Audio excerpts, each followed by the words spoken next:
Vamos a tomar las escrituras, vamos a buscar, estamos en el libro de Apocalipsis y este día vamos a empezar en el capítulo 3. Parece lento el avance, pero en algún momento terminaremos. No hay prisa, ¿no?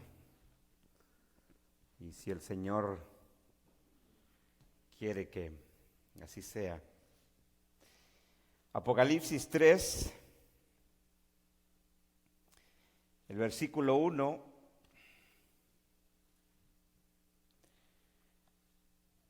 En adelante dice: escribe al ángel de la iglesia en Sardis, el que tiene los 7 espíritus de Dios y las 7 estrellas, dice esto: yo conozco tus obras, que tienes nombre de que vives y estás muerto. Sé vigilante y afirma las otras cosas que están para morir, porque no he hallado tus obras perfectas delante de tu Dios. Acuérdate pues de lo que has recibido y oído y guárdalo. Y arrepiéntete, pues si no velas, vendré sobre ti como ladrón, y no sabrás a qué hora vendré sobre ti. Pero tienes unas pocas personas en Sardis que no han manchado sus vestiduras, y andarán conmigo en vestiduras blancas, porque son dignas. El que venciere será vestido de vestiduras blancas, y no borraré su nombre del libro de la vida, y confesaré su nombre delante de mi Padre y delante de sus ángeles. El que tiene oído, oiga lo que el Espíritu dice a las iglesias. Amén. ¿Pueden sentarse, por favor?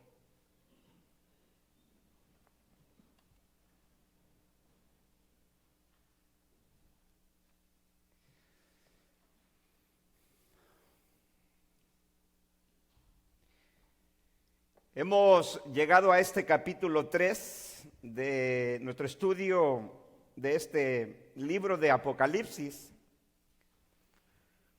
y hemos mencionado que en el capítulo 2 y 3, de acuerdo a la división de capítulos que se hizo de la Biblia,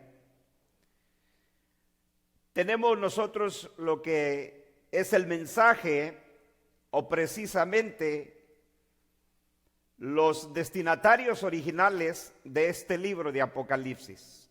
Es decir que este libro, como hemos dicho, era una carta a la misma vez que era una profecía, y esa profecía tenía que ver con 3 partes, lo que nosotros hemos llamado las 3 divisiones de Apocalipsis que encontramos en el capítulo 1, porque cuando el Señor comisiona a Juan que escriba este libro, le dice que debe de escribir las cosas que ves, le dijo, las cosas que son y las cosas que han de suceder después de estas. Entonces ahí vemos nosotros que el libro de Apocalipsis contiene 3 divisiones. La primera era las cosas que ves o que estás viendo. Eso es lo que representa el capítulo 1, porque en el capítulo 1 lo que vemos es que Juan tiene una visión de nuestro Señor Jesucristo, la visión del Cristo glorificado, resucitado, glorioso, que es el Señor del universo, el soberano de los reyes de la tierra, y el Señor y cabeza de su iglesia, que es a quien le escribe este libro. Luego el Señor le dice a Juan que escriba las cosas que son. Otra traducción sería las cosas que están sucediendo. Entonces la segunda división tiene que ver con lo que estaba pasando en el momento que Juan habría de escribir este libro, y es los eventos o los sucesos o las cosas que estaban pasando en la iglesia, que estaba representada por 7 iglesias que encontramos en el capítulo 2 y 3.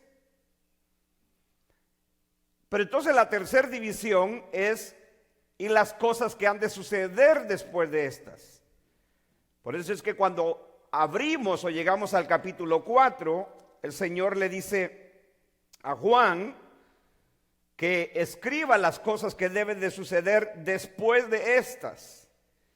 Por lo tanto, desde el capítulo 4 hasta el final del libro tiene que ver con la tercera división, y es las cosas que habrían de suceder después de cuáles estas cosas, de lo que estaba pasando en la iglesia en el primer siglo, que son la audiencia original del Señor y del apóstol Juan, que es el escritor humano. Entonces dijimos que el mensaje a las 7 iglesias era una carta dirigida a cada una de ellas, iglesias reales, no simbólicas como algunos pretenden verla. Dijimos que en algún sentido las 7 iglesias aquí sí tienen y representan en la historia el hecho de que el Señor toma sucesos o eventos de su pueblo a través del Antiguo Testamento, y por eso es de que Él empieza desde el huerto de Edén. Por eso en la iglesia de Éfeso dijimos, el Señor le promete que al vencedor le daría a comer del árbol de la vida. Entonces, sí hay un asunto de la historia en el mensaje a las 7 iglesias, de donde el Señor toma eventos del Antiguo Testamento, del pueblo de Dios del Antiguo Testamento, desde el Edén hasta el primer siglo, cuando se dan estos sucesos de la iglesia. Entonces eso es lo que vemos, pero no como algunos dicen, que las 7 iglesias representan 7 etapas de la iglesia, desde la primera venida de Cristo hasta su segunda venida. No, eso no presenta el libro, y no hay evidencia en el libro de tal historia. Ahora, hemos llegado nosotros al mensaje que corresponde a la iglesia de Sardis, que se encontraba en la ciudad de Sardis. Hemos dicho que estas 7 iglesias son 7 ciudades o ciudades donde se encontraban estas 7 iglesias, estas 7 congregaciones en el primer siglo, y que se encontraban en una provincia que se conocía como la provincia de Asia Menor en el primer siglo, que era una provincia del Imperio Romano. No es lo mismo como el día de hoy, porque hoy día Asia es un continente y no una provincia de un imperio. Entonces, cuando llegamos al mensaje de la iglesia en Sardis, lo que vemos aquí es, primero, como es lo común de cada iglesia, del mensaje a cada iglesia. Dijimos que el Señor siempre se presenta a cada iglesia con una o más características de como Juan lo vio en el capítulo 1, en lo que representa la primera división. Escribe lo que ves, es decir, la visión del Señor del universo, del soberano de los reyes de la tierra, del Señor de la iglesia, quien conoce y escribe a cada una de estas iglesias. Ahora, a la iglesia de Sardis, observemos cómo se presenta el Señor a esta iglesia. Le dice, verso 1, escribe al ángel de la iglesia en Sardis. ¿Sí? Sardis era la ciudad donde estaba esta congregación. Ahora, el Señor le dice, el que tiene los 7 espíritus de Dios y las 7 estrellas, dice esto. ¿Sí? Entonces, hemos dicho que el libro de Apocalipsis es único en su clase. Único porque ningún otro libro de la Biblia En ningún otro libro de la Biblia vemos que directamente, aunque toda la escritura es inspirada por Dios, es Dios que a través de su Espíritu usó a determinados hombres para escribir su palabra. Pero el libro de Apocalipsis tiene una característica única, y es que es el mismo Señor el que habla a la iglesia. Claro, Juan es simplemente el instrumento humano que escribe, porque como hemos dicho muchas veces, y usted debe de saberlo, es interesante que nuestro Señor Jesucristo nunca escribió un solo libro de la Biblia. ¿Sí? Él sabía escribir, él sabía leer, pero él nunca escribió un solo libro de la Biblia. Pudo haberlo hecho, pero no lo hizo porque él decidió usar instrumentos humanos para escribir su palabra. Pero cuando él habla en el libro de Apocalipsis, él habla directamente. Por eso es que a cada iglesia es el mismo Señor el que dice, por ejemplo, a esta iglesia: yo soy el que tiene los 7 espíritus y las 7 estrellas. Como ya vimos, a cada iglesia, la iglesia de Éfeso, se le presenta como el que anda en las 7 el que tiene las 7 estrellas en su diestra y el que anda entre los 7 candeleros. A la iglesia de Esmirna, el primero y el postrero, el que estuvo muerto y vivió, dice esto. A la iglesia en Pérgamo, el que tiene la espada aguda de 2 filos, dice esto. A la iglesia de Tiatira, el Hijo de Dios, el que tiene ojos como llama de fuego y pies semejantes al bronce bruñido. Entonces, cada una de las características con las cuales el Señor se presenta a cada iglesia son una o de las formas como Juan lo describe, como él lo vio en la visión del capítulo 1.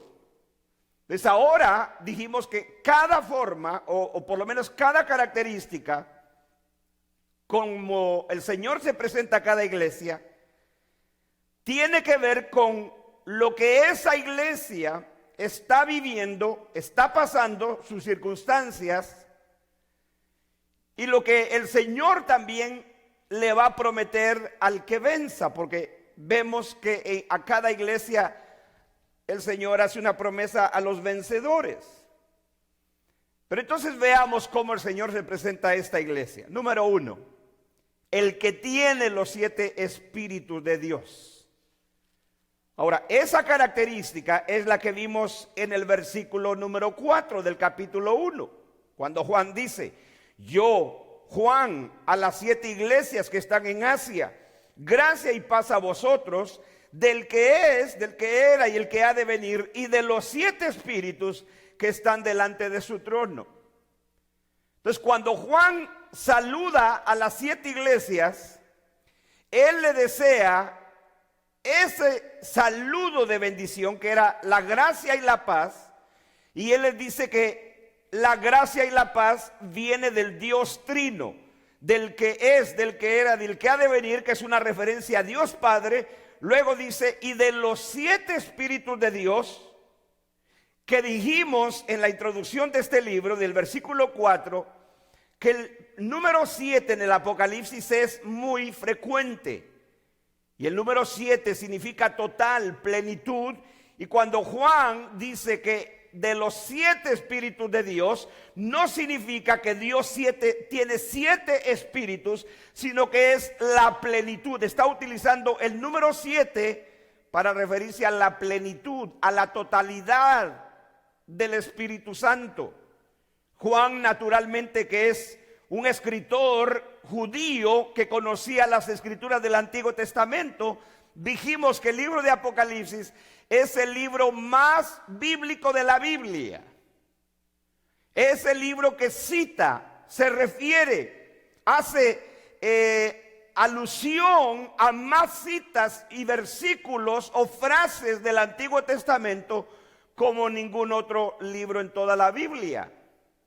Entonces Juan tiene en mente las palabras del profeta Isaías, cuando el profeta Isaías hablaba de la venida de nuestro Señor Jesucristo, cuando Él iba a venir en su primer venida para realizar su obra de redención, el profeta Isaías dijo, porque vendrá de la raíz de David, entonces luego él dice, este es el espíritu de sabiduría, espíritu del Señor, y él relata, podemos ir al texto, 7 características del Espíritu Santo.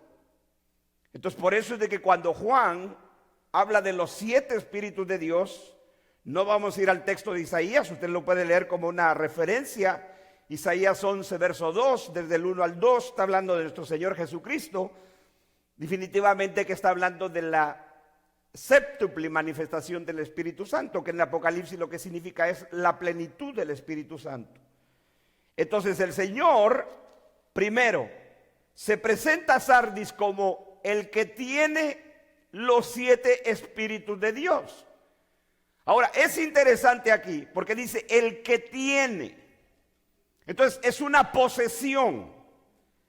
Eso es en conformidad a lo que se describió en el credo de Nicea, cuando el credo de Nicea decía, hablando del Espíritu Santo, procede del Padre y del Hijo. O sea que el Espíritu Santo no era simplemente una fuerza como lo enseñaban precisamente el credo de Nicea, vino a refutar una herejía que surgió ya en los primeros siglos de la iglesia, donde se decía que simplemente el Espíritu era una fuerza, una influencia. Es lo que hoy cree el testigo de Jehová, que el Espíritu Santo no es una persona, no es Dios, no es el Espíritu de Dios, sino simplemente la fuerza de Dios, la corriente de Dios. Por eso es de que el credo de Nicea dijo, el Espíritu de Dios procede del Padre y del Hijo. Es lo que el Señor Jesucristo dijo. El Espíritu de Dios o el Espíritu Santo no puede venir, pero cuando yo me vaya, yo lo voy a enviar. El Señor es el agente enviador de su Espíritu. Por eso es de que aquí dice, el que tiene los 7 espíritus de Dios. Es decir, yo poseo el Espíritu de Dios y yo lo envío. Ahora, aquí hay algo interesante,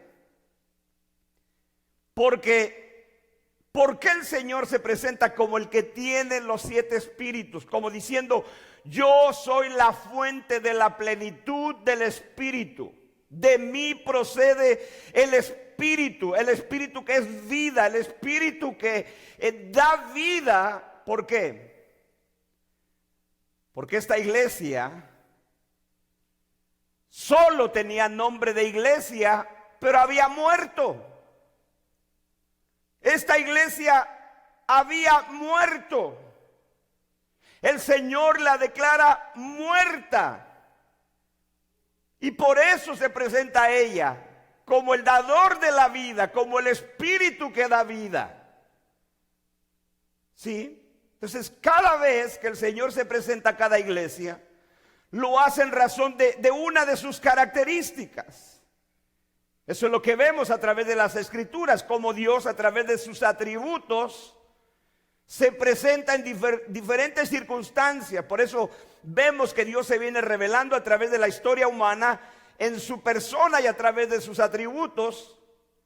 Y aquí Dios, nuestro Señor, le dice a la iglesia, yo soy el que tiene, yo soy el dador de la vida. Eso es lo que Pablo decía cuando él hablaba entre Adán y Cristo en capítulo 15 de Primera de Corintios. Adán fue un alma viviente, es decir, a alguien que le dieron vida. Pero Cristo, el postrer Adán, él es el dador de la vida porque él es espíritu vivificante. Él es el que da vida. De él procede la vida. El mismo escritor de Apocalipsis en su evangelio, en el capítulo 1, cuando habla de Cristo, del verbo de Dios, dice, en él estaba la vida y él es la luz de los hombres. ¿Quién más puede ser el dador de la vida? ¿Quién más podía dar vida a una iglesia que había muerto espiritualmente?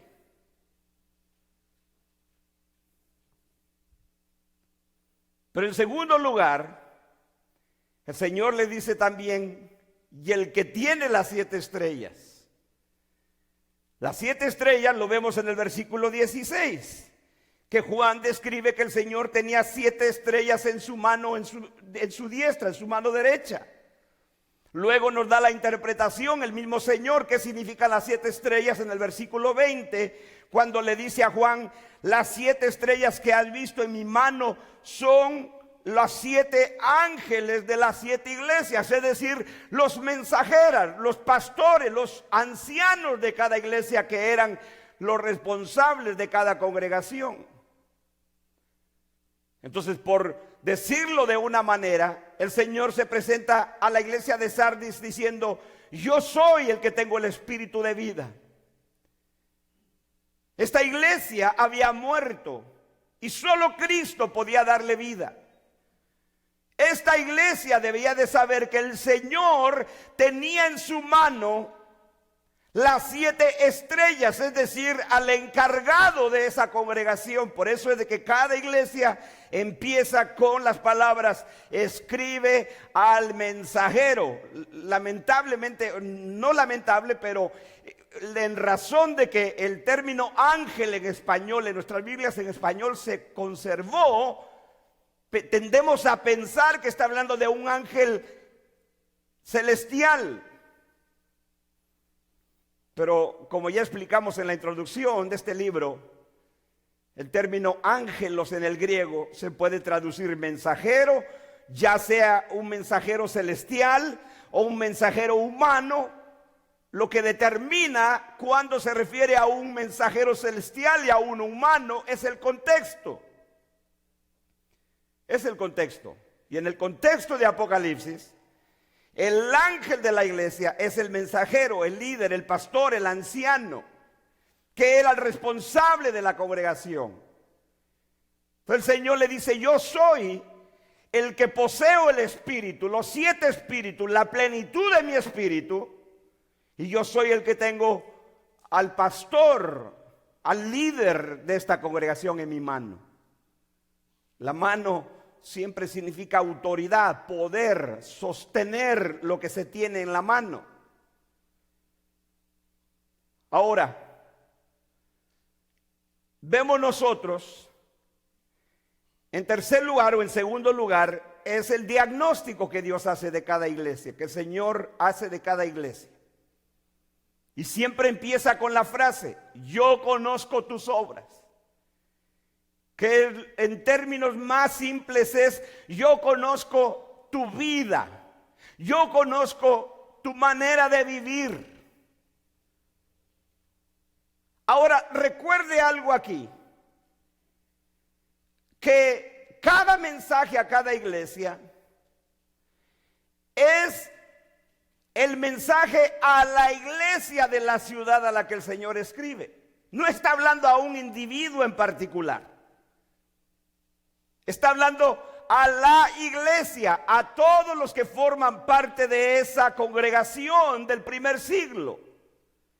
Como hemos dicho, si nosotros vamos a querer entender el libro de Apocalipsis bíblicamente, no debemos de olvidarnos que este libro tenía que ver con creyentes a quienes se les escribe este libro originalmente. Como hemos dicho, hay muchas cosas que son aplicables a nosotros y que cada mensaje a cada una de estas iglesias podemos nosotros aplicarlo a nuestra vida, hacer lo que Dios dice que se haga, no hacer lo que Dios prohíbe que se haga, aprender de los errores de estas iglesias y aprender de sus virtudes de estas iglesias. Eso tiene que ver con nosotros. Eso es lo mismo que hacemos con cualquier pasaje de la Biblia. ¿No es así? Con cualquier pasaje de la Biblia queremos entender cuál es la aplicación para nosotros en esta época, en nuestro siglo. Pero el intérprete de la Biblia no debe de olvidar quién es la audiencia original. Entonces, la audiencia original en este caso es las 7 iglesias. En este caso es la iglesia de Sardis. Totalmente diferente, en una ciudad diferente, con miembros diferentes a los hermanos o a las iglesias de otras ciudades que aquí se habla. Y cada iglesia era diferente. Por eso le digo, a cada iglesia el Señor le habla en particular.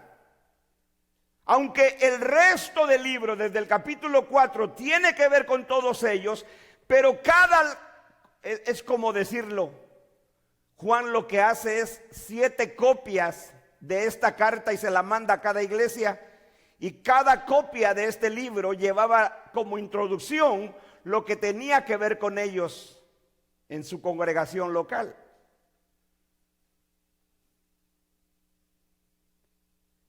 Pero vemos entonces el diagnóstico.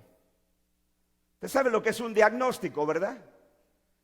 Es como cuando usted lleva su automóvil al taller mecánico y para que le hagan un diagnóstico, lo meten. Hoy los carros son muy llenos de tecnología, se les mete a una computadora, los carros están llenos de sensores que dicen si el carro está funcionando bien. Cuando tiene un problema, pues el mecánico viene y le dice: señor, este es el diagnóstico, este es el problema, o su carro está bien.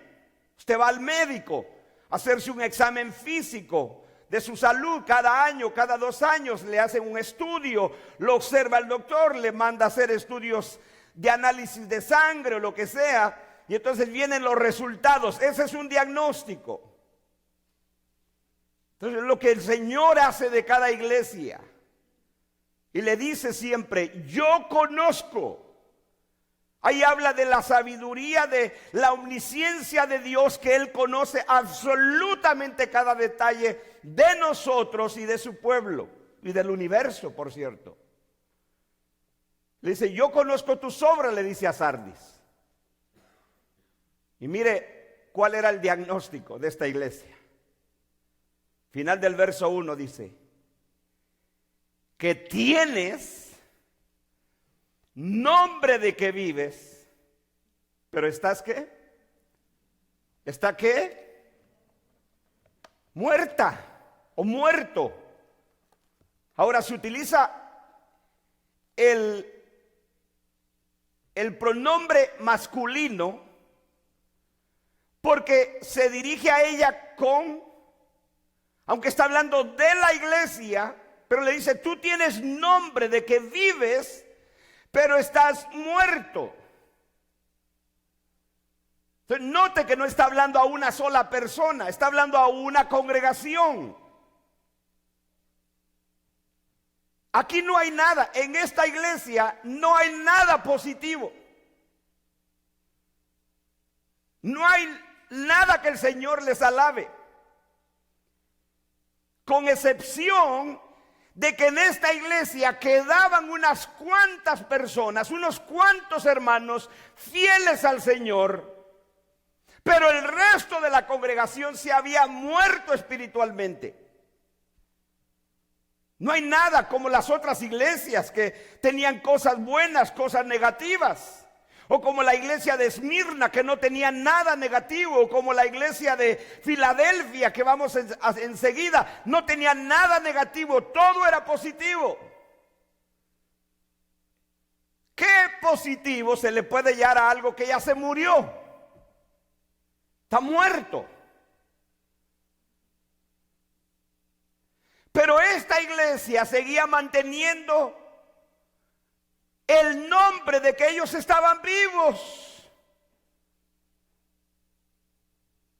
Por eso el Señor le dice: tú tienes nombre, dices que estás viva, pero estás muerta.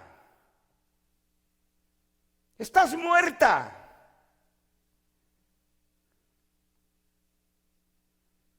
Ahora, aquí viene el punto, porque nunca el Señor en las Escrituras, en su palabra, llama a uno de su pueblo, lo llama muerto.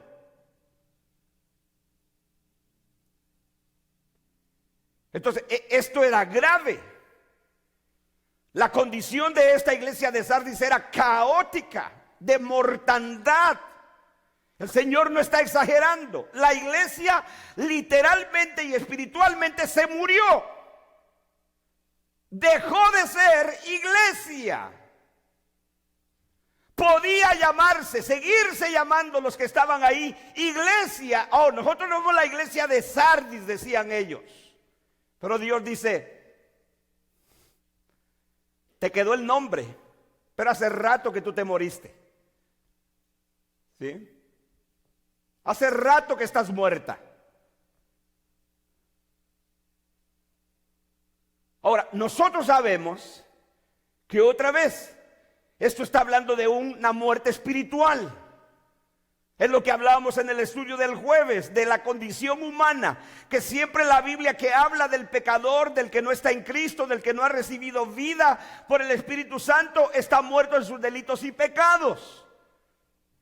Por lo tanto, ahora esta congregación, recuerde, no está hablando a un individuo, está hablando a un grupo de personas que siguen teniendo el nombre de iglesia, pero de iglesia no tienen nada porque se murieron. Oh, mi hermano, póngame atención acá. ¿Cuántas iglesias el día de hoy solo les quedó el nombre de iglesia cristiana o iglesia de Cristo? O esos títulos extravagantes que hoy le ponen, la iglesia del Dios Todopoderoso, la iglesia del Dios Omnipotente, la iglesia de quién sabe qué. Y yo me pregunto, ¿a cuántas iglesias el Señor hoy les dice, tú tienes nombre de que vives, pero te moriste, estás muerta? Estás muerta. Esta congregación, eso es lo que era. Una congregación de gente que se reunía para hacer otra cosa menos lo que hace la iglesia. Y por eso el Señor le dice, tú estás muerta. Tú estás muerta, te moriste. Ahora, entendiendo el contexto y entendiendo lo que pasaba en el primer siglo, yo le pregunto a usted, hemos ya avanzado hasta 5 de las iglesias, nos faltan 2. Esta es la quinta, la iglesia de Sardis. En las anteriores, si usted se da cuenta, cada una de las iglesias que hemos estudiado ya estaban sufriendo persecución, muerte y encarcelamiento. ¿Y a causa de qué? ¿Por qué los cristianos de las otras congregaciones o estaban siendo perseguidos, atribulados, muchos de ellos estaban muriendo, otros encarcelados? ¿Por qué? ¿A causa de qué? ¿A causa de qué? De su fe, de su testimonio, de su fidelidad al Señor. Que ellos no se doblegaban al paganismo, al imperialismo, al culto del imperio pagano. Esa era la razón de su persecución. Esa era la razón de su muerte, de su encarcelamiento de estos creyentes. Pero en Sardis no vemos nada de ello. Sardis no está siendo perseguida. Sardis no está siendo encarcelada. Sardis no está siendo atribulada. Nada. ¿Sabe por qué? ¿Por qué? Porque ellos se dieron al paganismo. ¿Qué la mató? ¿Qué la aniquiló espiritualmente a esta iglesia? El haber cedido a su época, a su cultura, el haberse postrado, el haberse rendido al paganismo. No había diferencia entre ellos y los paganos. Entonces, no había persecución, no había sufrimiento, no había por qué sufrir, porque eso era lo que le decían a los cristianos en el primer siglo. Mira, ríndete al emperador. Adora su paganismo, rinde culto a los dioses paganos, que es el mensaje que encontramos en todas las iglesias. Y el que se mantenía fiel, ¿qué se ganaba? O la muerte, o encarcelamiento, persecución, despojo de sus bienes. El que se mantenía fiel. Pero ¿qué hizo esta iglesia de Sardis? Se rindió.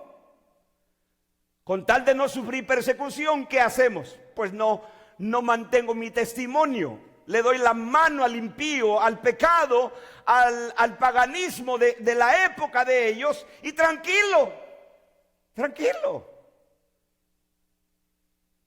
Pero eso fue lo que causó la muerte de esta iglesia. ¿Sí? Aquí no hay ni siquiera la advertencia o que el Señor le dijera, mira, tú sigues cuidando mi iglesia de falsas doctrinas o de falsos maestros como las otras iglesias. Nada. Aquí ya no había nada.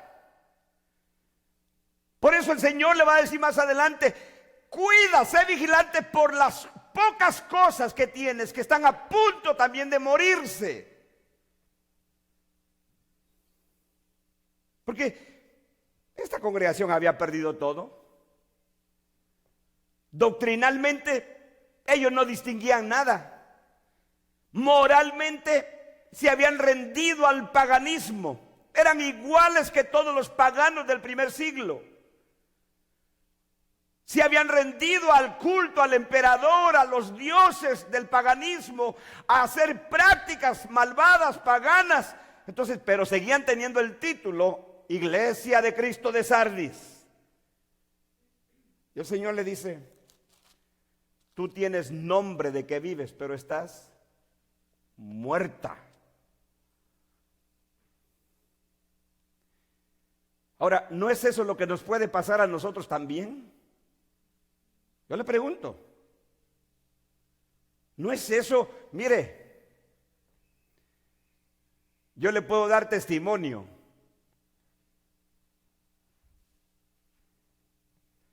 Yo tuve solo 2 congregaciones donde el Señor me salvó y una congregación que yo me fui porque de mi segunda congregación me pidieron que yo apoyara a otra persona que iba a abrir otra congregación en la ciudad donde yo vivía. Así que en realidad yo solo tuve 2 congregaciones, donde el Señor me salvó y luego donde yo me fui a la segunda congregación y de ahí salimos bien por la congregación donde estábamos para empezar una nueva congregación. O sea, no nos fuimos mal. Pero las 2 congregaciones donde yo estuve, donde yo me convertí, escúcheme bien, donde yo me convertí y donde yo me fui, donde la segunda congregación donde yo estuve, las 2 no existen el día de hoy. Hace muchos años que se acabaron. Que si se muere una congregación, pregúntemelo a mí, yo lo he visto con mis ojos. ¿Sí? ¿Usted cree que no es el mismo riesgo que corremos nosotros? Esta congregación está desde hace 22 años. Y si nosotros, aquí ya no nos importa como lo que ocurre, mire, es que, escúcheme por favor, es que vivimos en una época, al igual que la época de Sardis, que a la gente ya no le importa lo que le debe de importarle. A la gente, la mayoría de los miembros de iglesias que tienen el nombre de que son iglesia, no les importa si ahí se predica con fidelidad la palabra de Dios, si se mantienen las verdades esenciales del evangelio, si se mantiene la pureza espiritual de sus miembros, si se ejercita disciplina sobre sus miembros. Eso no les importa a la gente. ¿Qué es lo que le importa al día de hoy a la gente cuando va a una congregación? Que haga muchas actividades. ¿No es así? Entonces uno cree, ¿y sabe por qué lo cree? Porque nunca lee la Biblia. Porque ese es el gran problema de los creyentes el día de hoy. No leemos las escrituras para ver qué es lo que realmente importa, qué es lo que hace a una iglesia ser iglesia. Pero nosotros creemos que porque una congregación tiene muchas actividades y dicen, no, hermano, esa congregación está bien activa, está bien despierta, porque tiene actividades para los jóvenes, para los niños, tiene conciertos, eventos, retiros, esto y lo otro, y decimos, ¡qué bárbaro! No, señor, eso no hace una congregación. Eso no hace a la iglesia de Cristo. Ese es el engaño de Satanás. Que entre más actividades tiene la congregación, creemos que está más viva, pero es cuando más está muerta. Porque a la gente no le importa lo que se predica, lo que se enseña. No le importa cómo viven sus miembros, no le importa. Lo que le importa a la gente es, oh, aquí me siento bien.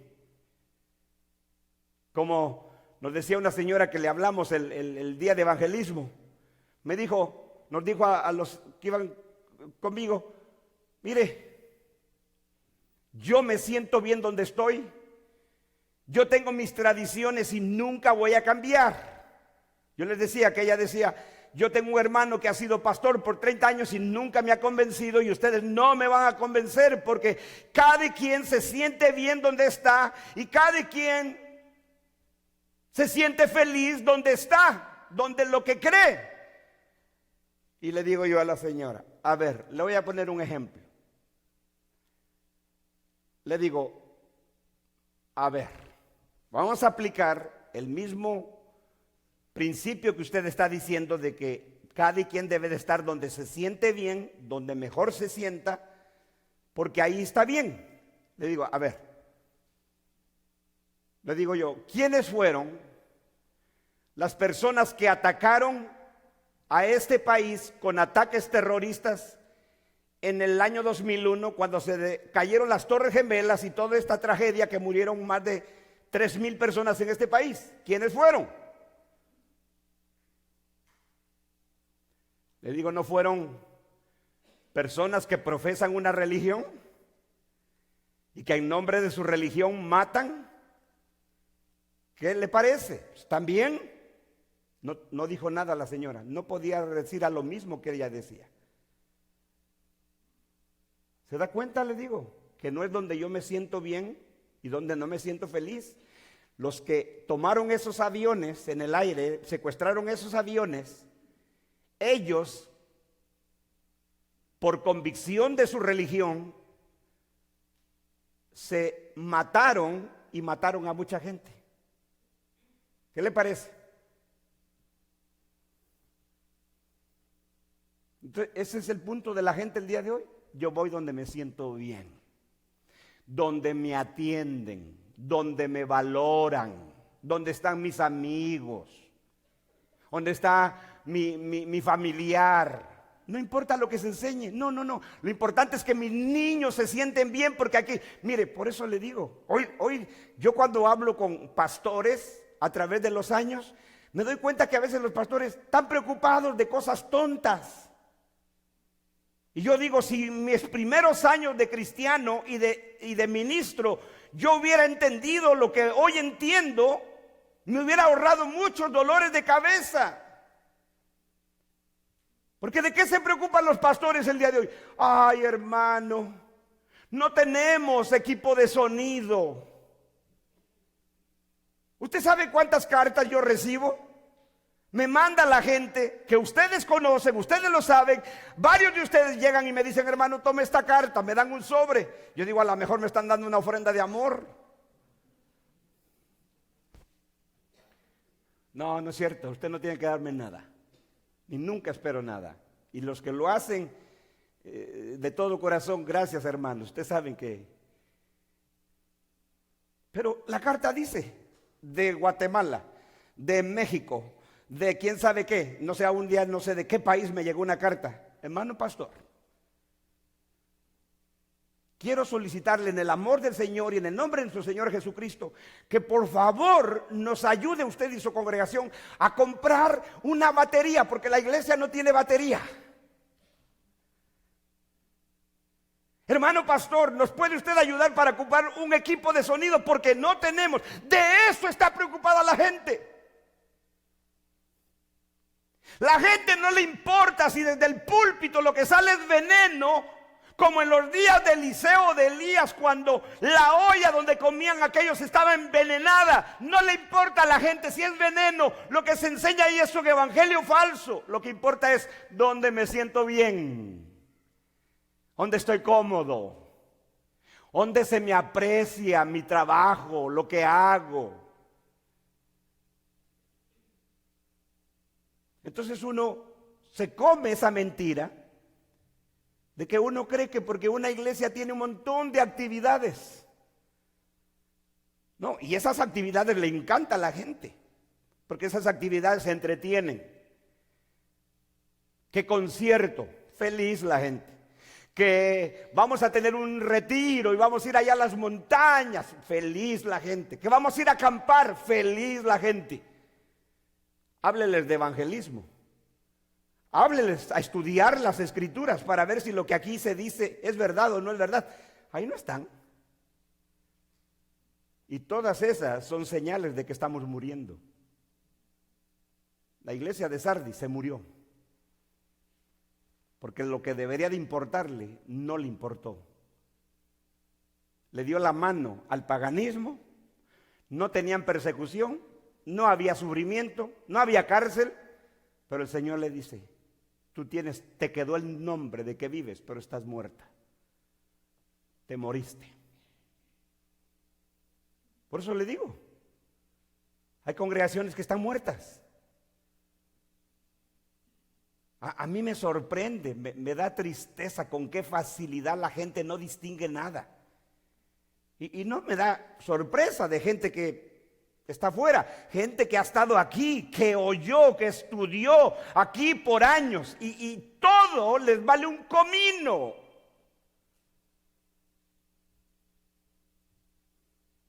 Congregaciones que celebran todo celebran. Navidad ponen su arbolito. El día de los enamorados hacen servicio para los enamorados. ¿Qué viene, hermano? ¿Cuál es la siguiente fiesta? Bueno, pues viene la fiesta tal. Hagámosla, hermano, para que venga la gente. Y al pecador le encanta eso. Le estás dando lo que quiere. Felices. Pero allá afuera su rótulo dice: Iglesia del Dios viviente. Y los que están ahí se murieron hace mucho. Porque lo que importa nunca les importó. Lo dejaron morir. Bien decía un siervo de Dios: antes las iglesias, o sea, los edificios, tenían púlpitos gigantes, impresionantes. Unos púlpitos tremendos. Hoy, ¿cuáles son los púlpitos de los predicadores? Una de estas. Porque ya no se predica, se dan charlas. ¿Sí? No, esto está bien para ellos, pero para aquí no. Porque ¿sabe por qué? Porque el púlpito en los tiempos antiguos era representante de la grandeza de la palabra de Dios que se predicaba en ese lugar. El púlpito era un reflejo de cómo esa iglesia veía este libro, magnífico, glorioso, y lo abandonaron. ¿Sí?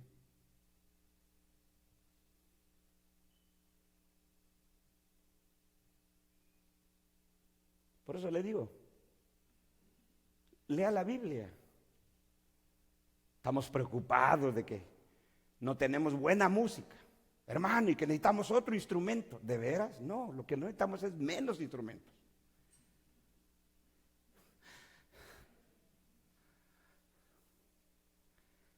Hermano, lo que necesitamos es actividades para los jóvenes, para que no se vayan.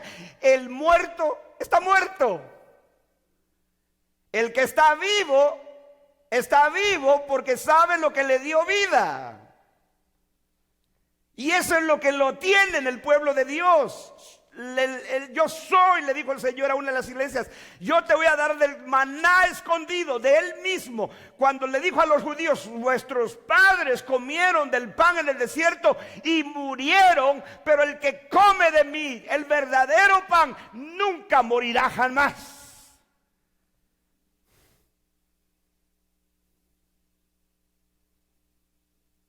Pero eso es lo que a la gente le gusta, actividades. Ay, qué bonitas actividades. Retiros, eventos y conciertos. Y venga aquí, y ahora ya viene el otro evento. Y por eso tienen un montón de comités. Comité de esto, comité del otro, comité de aquí, comité de señoras, comité de señores, comité de viejitos, comité de viejitas.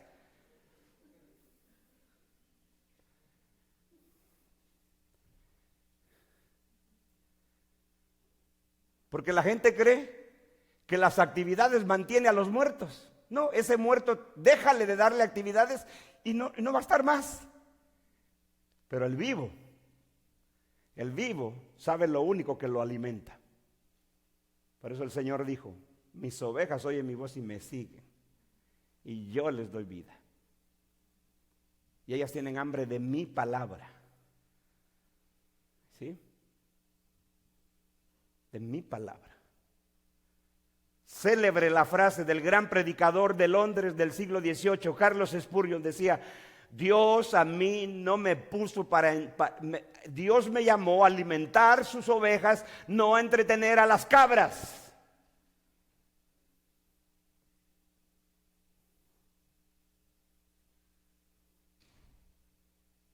Yo no quiero. Por 22 años, esta congregación, usted sabe, los que tienen años con nosotros saben todo lo que hemos pasado, ¿sí o no? ¿Qué no hemos vivido? ¿Qué no hemos pasado? Y después de 22 años, Dios en su misericordia, aquí seguimos.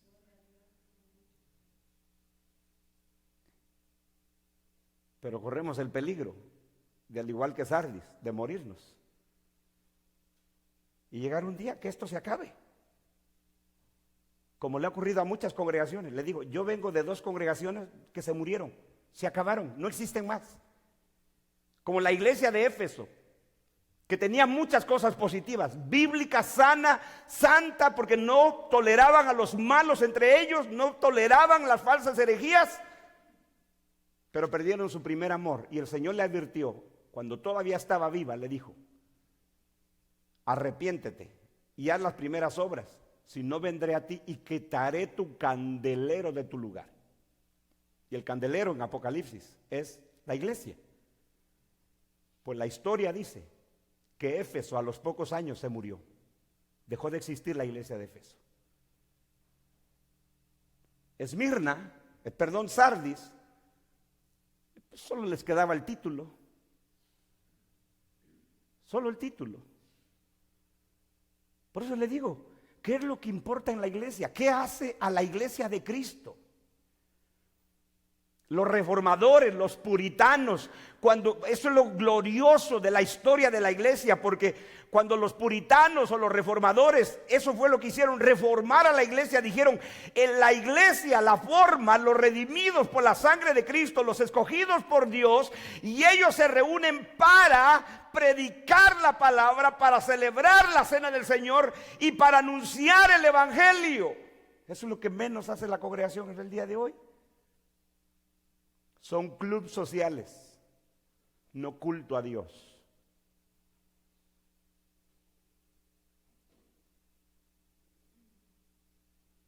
Hermano, que vamos a hacer una kermés. Allá va la gente. Porque a quien no le gusta comer, ¿no? Y si hay que comer de todos los países, qué bueno. No, no es tan mal comer. Otra vez, no me malentienda. Lo que digo es que eso no es el pueblo de Dios. Le doy un consejo de todo corazón, mi hermano. Si a usted le importa, si a usted no le quiere pasar lo que le pasó a Sardis, no se quiere morir, usted deje de buscar esas cosas. Solo los paganos les gusta el entretenimiento. Solo las ovejas del Señor, solo los verdaderos, los fieles, no importa lo que va a traer la fidelidad, persecución, lo que sea, ellos no se doblegan porque a ellos lo que les importa es lo que importa. Aquí no hay nada, ni siquiera el Señor le dice, sigues manteniendo mi palabra o desechaste a los falsos maestros. Nada, todo se había perdido. No había ya doctrina que pelear, ya no había verdad que discutir. Estos se volvieron paganos.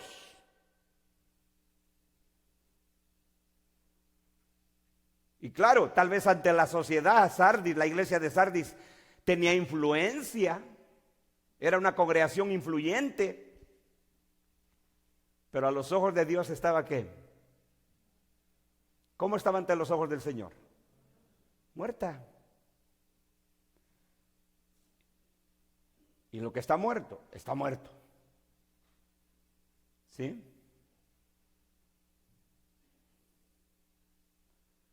Entonces, ¿qué mata a una congregación? ¿Qué la mata? ¿Qué la mata? El que nos volvamos igual que el mundo. En que ya no haya diferencia entre ellos y nosotros. En que ya no importa, mire, cuando se deja de enseñar la palabra de Dios fielmente, entonces todo lo sustituye otra cosa.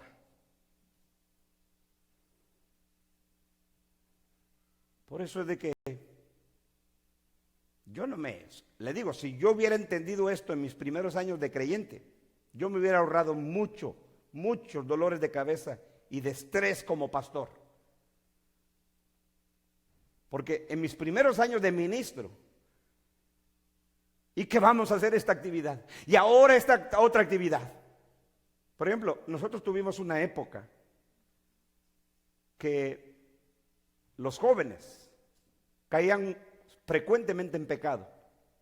Ustedes lo saben y varios de ustedes son parte de esos caídos. Dios lo restauró, amén. Pero que caía uno y que caía el otro y esto y el otro. Y uno como pastor simplemente dobla rodillas y dice, Señor, ¿qué está pasando? ¿Qué pasa, Señor? Uno llora. Señor, no puede ser. Entonces, ¿qué necesitamos hacer? Bueno, no faltaban los que aparecían. Es que, hermano, lo que los jóvenes necesitan es actividades para que se mantengan ocupados. Montón de actividades, ¿se recuerda? Hermano, es que lo que los jóvenes necesitan es que se les aprecie. Vamos a celebrarles su cumpleaños. Ahí estaban aquellos celebrándole cumpleaños a todos para tenerlos felices. Y seguían los caídos. Y usted lo sabe que es así. Y los caídos seguían. Y los caídos seguían.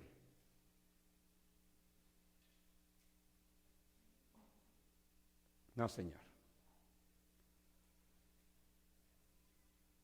Si el Señor no te salva y tú no tienes una conversión genuina y no es la palabra tu tesoro, no importa lo que se haga por ti.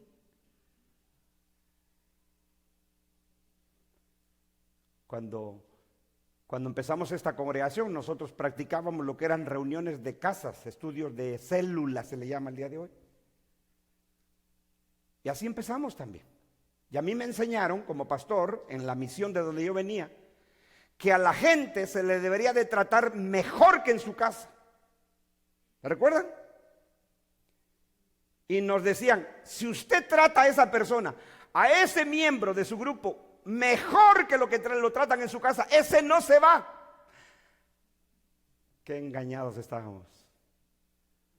Porque todo estaba diseñado para el cliente. Todo. y así es como se diseñan las congregaciones. ¿Usted sabía que hay congregaciones que mandan una encuesta por correo a su zona de donde está esa congregación? ¿Sabe que mandan una encuesta por correo? Con preguntas que le hacen a la gente y le dice, ¿qué le gustaría a usted de una iglesia? Y la gente empieza a responder las preguntas. ¿Le gustaría un sermón largo? No. ¿De cuánto le gustaría el sermón? 15 minutos máximo.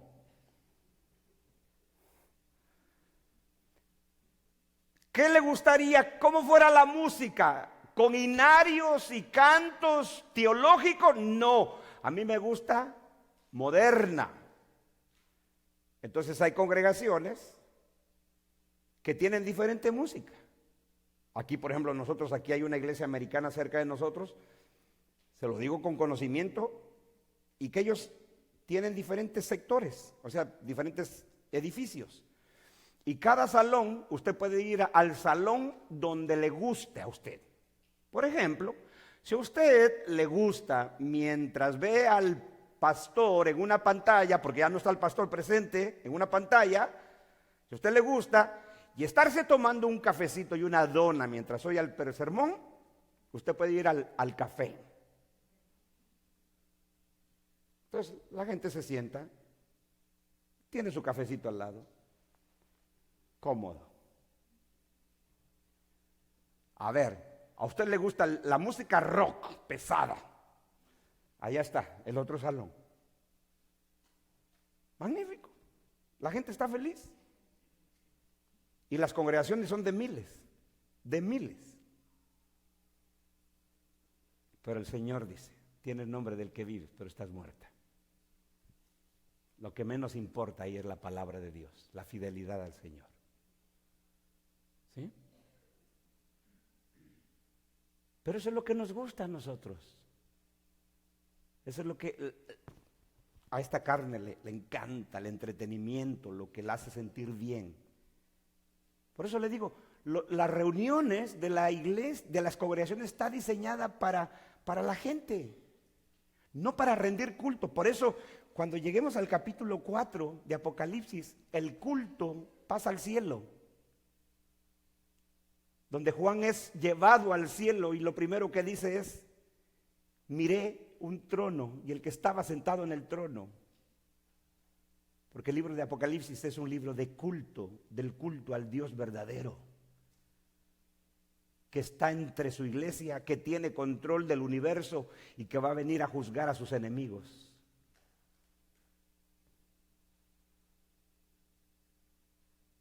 Yo le pido a usted, lea la Biblia. Cuando usted encuentra en la Biblia o en la historia ni de Israel ni de la iglesia en el Nuevo Testamento, usted nunca encuentra reuniones de jóvenes, culto para las reuniones de quién sabe qué, de damas, nada. Dígame usted solamente una vez donde la Biblia hable de eso. Pero esas actividades sustituyeron a la enseñanza de la palabra de Dios. ¿Sí?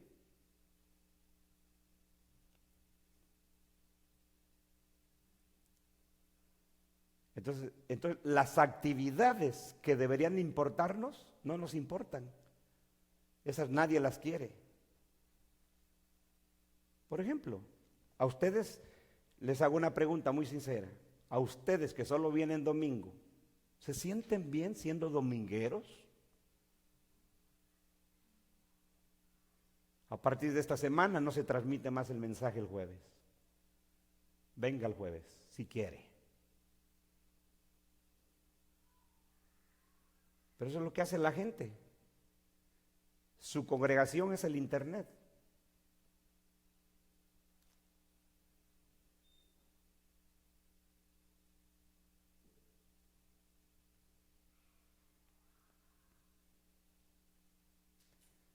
Ahí en Facebook dice, por $10, si usted paga $10, va a llegar su mensaje a más gente. ¿Qué va a andar pagando yo, hermano?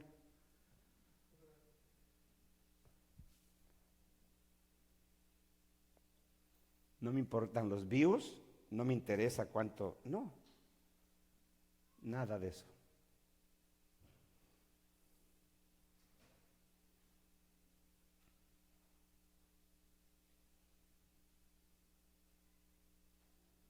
¿Por qué? Porque no es eso lo relevante.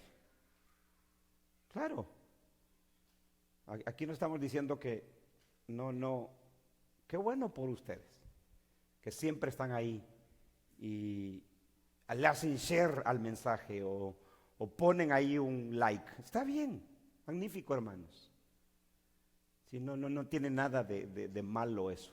Lo que digo es que no estamos ahí porque, al contrario,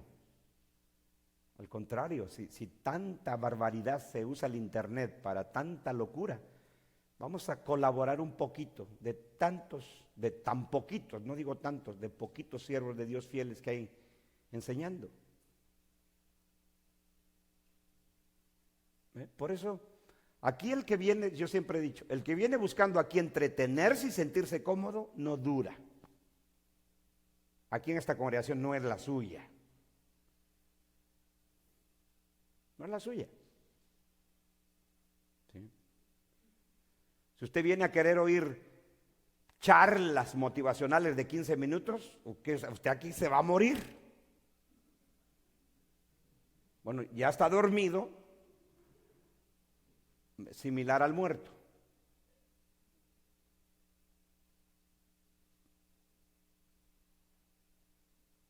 Bueno, hermano, yo rompí récord el otro día, mío pues. Casi 2 horas duró uno de los estudios el otro día. Hombre, hermano, una locura eso. ¿En serio? A mí ya me hubieran apedreado en muchos lugares. Usted me aguanta, no sé por qué rayos.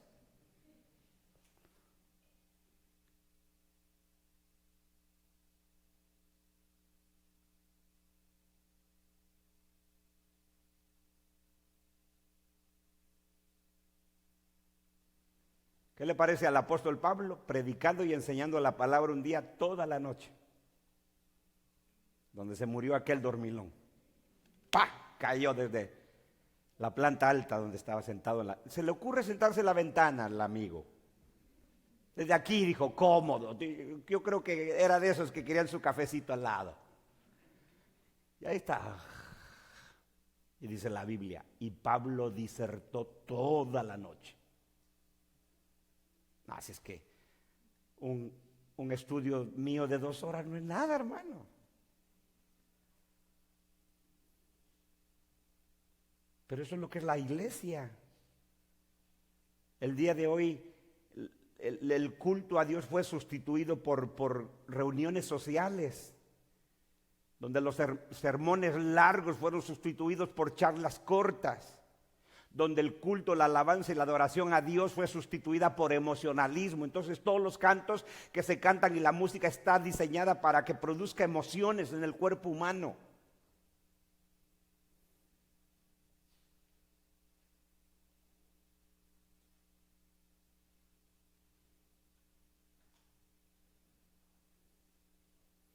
Entonces, ¿qué es lo que le da muerte a una iglesia? ¿Qué le dio muerte a Sardis? El mundo, su época. Le dieron la mano al paganismo.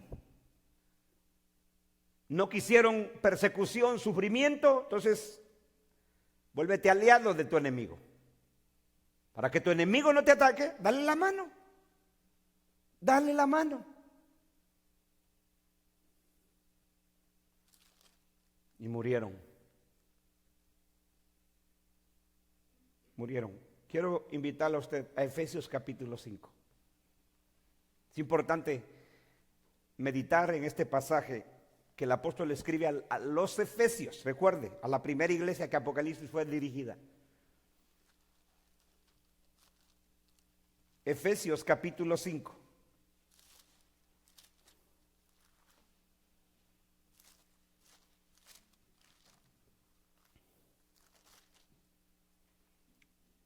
¿Tiene? Efesios 5, verso 1. Dice, sed imitadores ¿de quién? De Dios como hijos amados. Él es nuestro modelo. No es nadie más que nuestro Señor. Imítenlo a él, dice Pablo.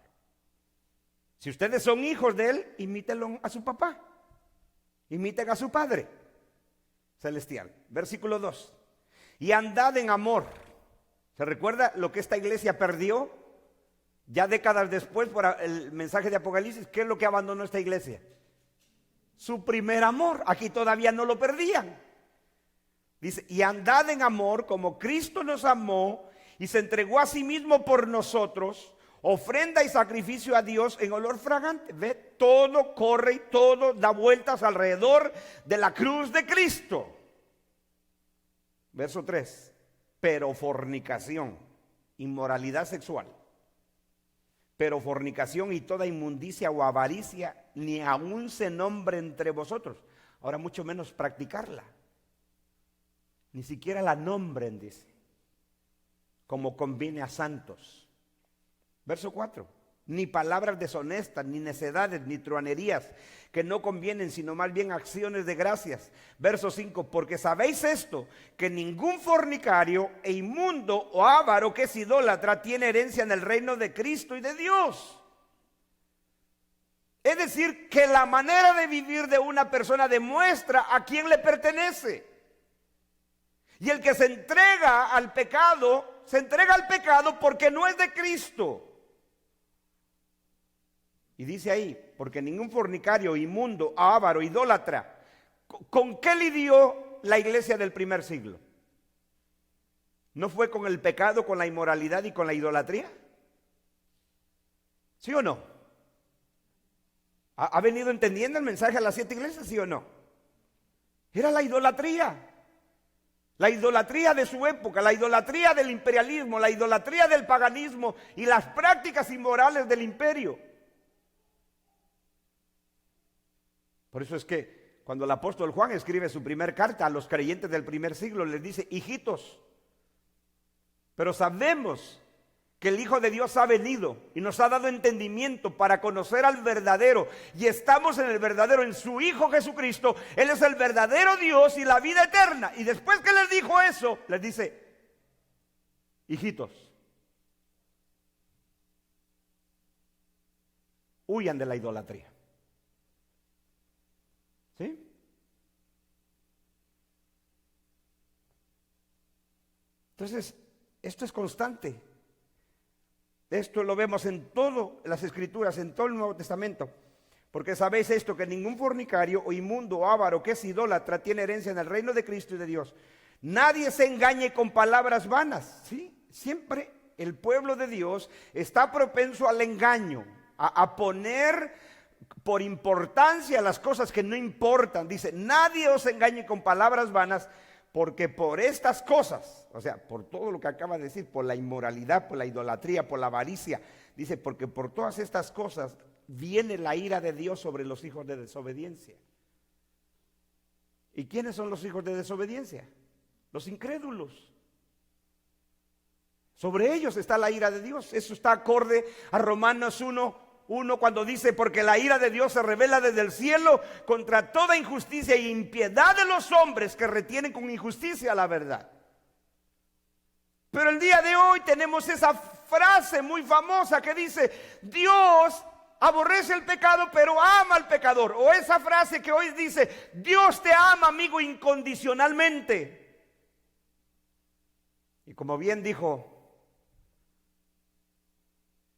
el gran siervo de Dios, R.C. Sproul, que acabó de fallecer hace unos meses, cuando le dijeron, es bíblica la frase, Dios te ama incondicionalmente, y él dijo, no puedo creerlo que la gente sea tan ignorante de la verdad. Dice el hermano, cuando tú dices, Dios te ama incondicionalmente, le estás diciendo al impío que no necesita arrepentirse. Dios siempre lo va a aceptar como sea. Entonces, ¿por qué lo llama el arrepentimiento? Exactamente. La razón que Dios llama el arrepentimiento al impío es porque no acepta su estilo de vida y no lo ama incondicionalmente. Porque amarlo incondicionalmente es, ven a mí como tú quieras y así vive como tú quieras, incondicionalmente. Y bien decía el hermano Sproul, entonces, ¿por qué lo llama el arrepentimiento?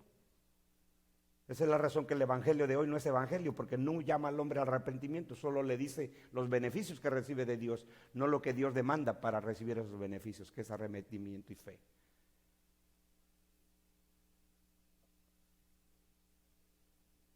Y eso es lo que Dios hace.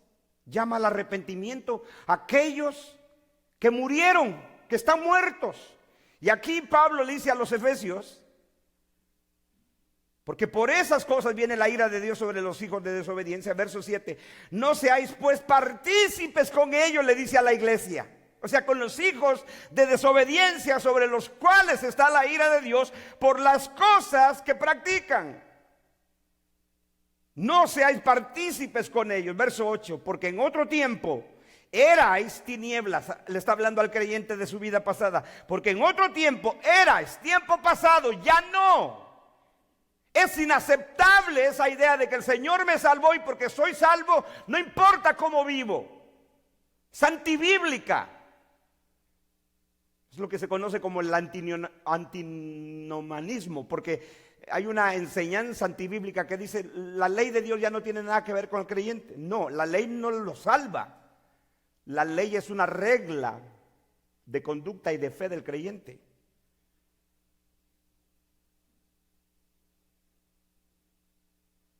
Entonces dice, porque en otro tiempo erais tinieblas, verso 8, mas ahora sois luz en el Señor. Andad como hijos de luz. Verso 9, porque el fruto del Espíritu es toda bondad. Esta es la verdadera llenura del Espíritu Santo. La verdadera llenura del Espíritu Santo no es temblar, no es caerse al suelo, no es patalear con los ojos torcidos. La verdadera llenura del Espíritu Santo es la pureza, la santidad de los hijos de Dios.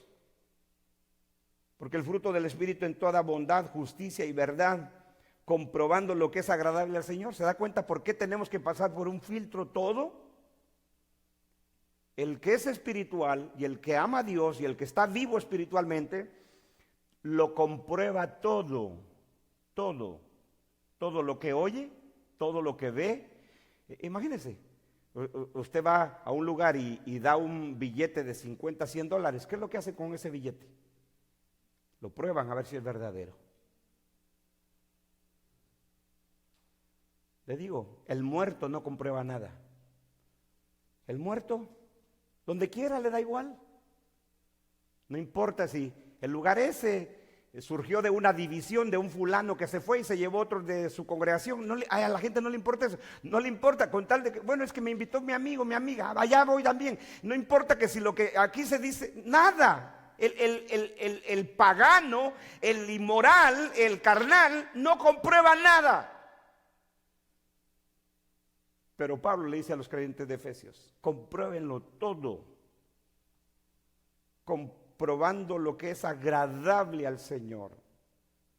Verso 11, y no participéis en las obras infructuosas de las tinieblas, sino más bien repréndelas o reprendelas, porque vergonzoso es aún hablar de lo que ellos hacen en secreto.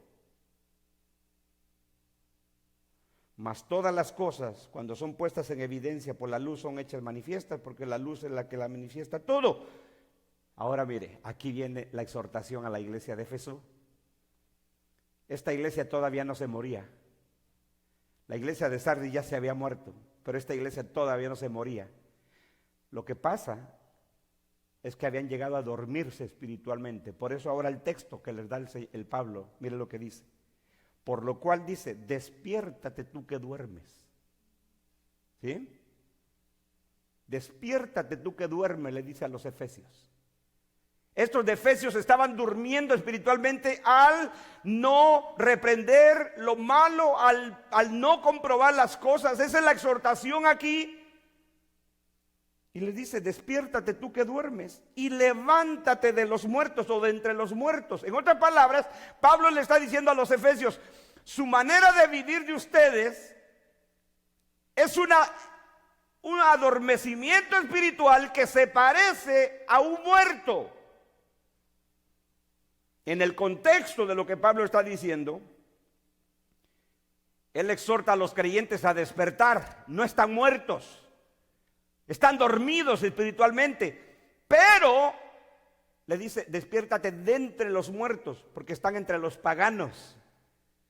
En otras palabras, Pablo compara, hace una analogía entre el que está dormido y el que está muerto. Usted sabe que cuando una persona está dormida y un muerto, si pusieran a una persona dormida en un féretro y a un muerto en otro féretro, no hay diferencia. Lo único es que uno todavía sigue respirando. Entonces al dormido le dice, despiértate porque estás entre los muertos. Pero con Sardis ya no había eso. Sardis se murió. Por eso el versículo 15 les dice Pablo, mirad pues con diligencia cómo andéis, no como necios, sino como sabios, aprovechando bien el tiempo, porque los días son malos. ¿Sí? Entonces, ¿qué es lo que mata a una iglesia? El mundo, la manera de pensar del mundo, que ya no hay diferencia entre nosotros y ellos, el paganismo. La iglesia abandona la palabra de Dios, las escrituras, y se vuelve a las fábulas, a los cuentos, al entretenimiento, y todo con el fin de hacer relevante la iglesia. Es que la iglesia tiene que ser relevante con la sociedad, hermano, dicen los de la teología de la iglesia emergente. Sí, lea sobre la iglesia emergente.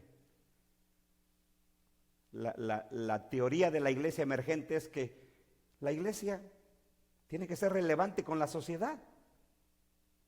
Así es que eso de sermones largos y estudios tediosos y largos y profundos, ya la gente no lo quiere. Por eso la gente no quiere venir a la iglesia. Vamos a hacerlo entretenido, vamos a ponerles figuras en la pantalla, vamos a traerle aquí un grupo de teatro.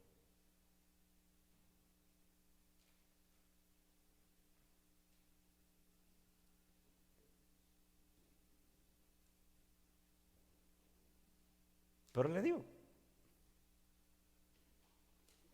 eso es lo que mata una iglesia. Y le digo, ¿cuántas congregaciones del día de hoy creen que están vivas por sus actividades, pero espiritualmente muertas?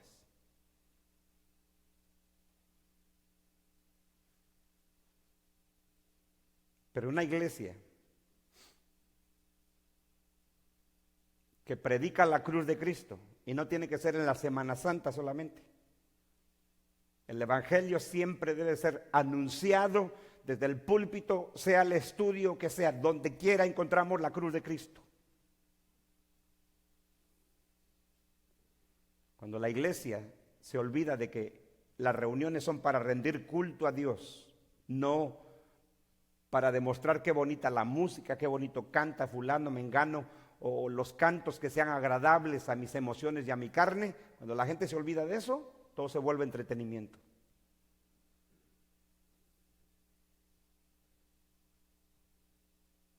Entonces, le digo, cuando la gente se olvida de que la iglesia es para administrar la palabra, ¿qué hacían? ¿Qué dice la Biblia que hacían los primeros cristianos? Dice, y se reunían todos los días y perseveraban en la doctrina de los apóstoles, en el partimiento del pan y en las casas.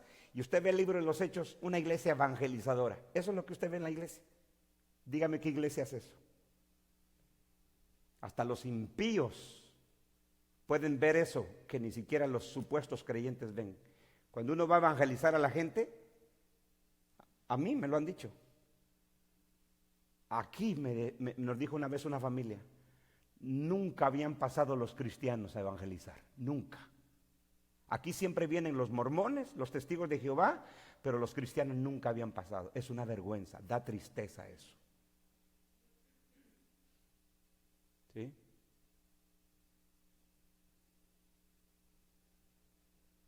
Por eso le digo, cuando alguien se va por cosas tontas, yo no puedo hacer nada. Yo no puedo hacer nada. Aquí todos se murieron. Pero si vamos a mantenernos con vida, es porque vamos a valorar las cosas que importan. Amén.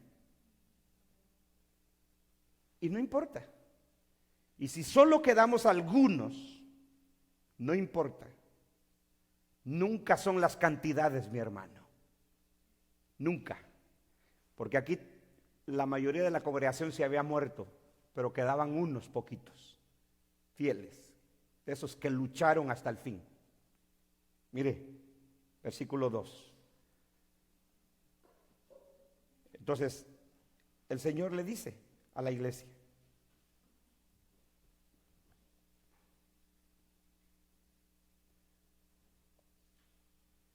le dice en el versículo 2, sé vigilante. O sea, alerta y afirma las cosas que están para morir. O sea, todavía les quedaban unas cositas breves, pequeñas. El Señor les dice, si tú no eres vigilante, se van a morir también. Porque no he hallado tus obras perfectas delante de Dios, le dice el Señor. O sea, no, eso significa no estaban cumpliendo con su deber. Eso significa no he hallado tus obras completas delante de Dios. No significa que Dios esperaba, porque no es verdad. Dios no esperaba que los miembros fueran perfectos, que ya no hubiera pecado entre ellos. No, la iglesia está formada por pecadores redimidos, pero no por pecadores sinvergüenzas. No estaban haciendo lo que tenían que hacer. Por eso le dice, no he hallado tus obras completas en Dios. Entonces, había algunas cosas que le dice, vigila, porque están por morirse también. Ya la iglesia se había muerto, la congregación se había muerto, pero había unas cuantas cosas que todavía les quedaban. Dice, afírmalas, vigila. Ahora, después del diagnóstico viene la exhortación del Señor, versículo 3. Acuérdate, le dice. ¿Sí? Como la iglesia de Éfeso. Acuérdate, por tanto, de dónde has caído, arrepiéntete y haz las primeras obras, cuando perdieron su primer amor. Pero aquí a la iglesia de Sardis dice, acuérdate pues. No le dice, acuérdate y recupera lo que perdiste. No, lo perdieron todo, estaba muerta. Entonces, ¿qué le dice? Acuérdate pues de lo que has recibido y oído. ¿Y qué era lo que esta iglesia había oído y recibido? ¿Qué cree que era? El Evangelio. El Evangelio mismo. El Evangelio mismo. Por eso le dice, acuérdate, a un muerto solo hay que decirle, acuérdate lo que has oído y recibido. Y guárdalo. Y arrepiéntete. ¿Sí? Es otra vez el mensaje bíblico del Evangelio lo que puede hacer que esa persona reciba vida.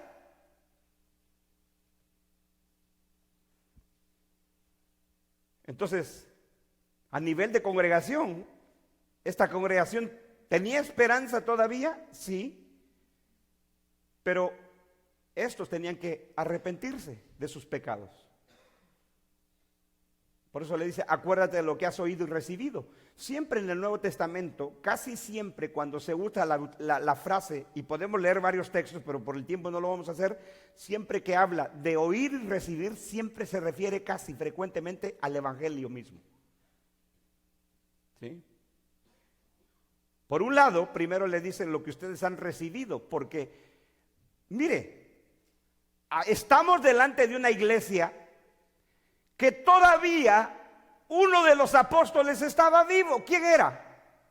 Juan. Ya la mayoría habían muerto, sacrificados, martirizados por el paganismo, por el imperio y por el liderazgo y la persecución de los judíos.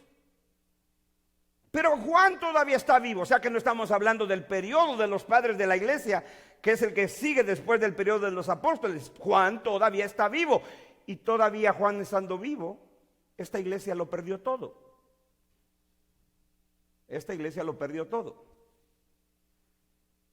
Hasta el mensaje mismo del evangelio, que es lo único que puede dar vida. Es por eso, hermanos, que aquí en los Estados Unidos de América, los americanos construyeron grandes templos y edificios hermosos. Y usted va a muchos de ellos vacíos. ¿Sabe quién tuvieron que comprar esos edificios? Las congregaciones hispanas o de otros países. Porque esa congregación americana se murió. Yo me recuerdo cuando yo me convertí, el edificio donde nos reuníamos nosotros, nos prestaban el sótano, ni siquiera el auditorio principal, era un sótano. Ahí nos reuníamos, éramos bien poquitos. Y un día llegamos nosotros a tener nuestra reunión y el sótano, que estaba bastante amplio, estaba lleno de adornos con telarañas y cosas así medias macabras.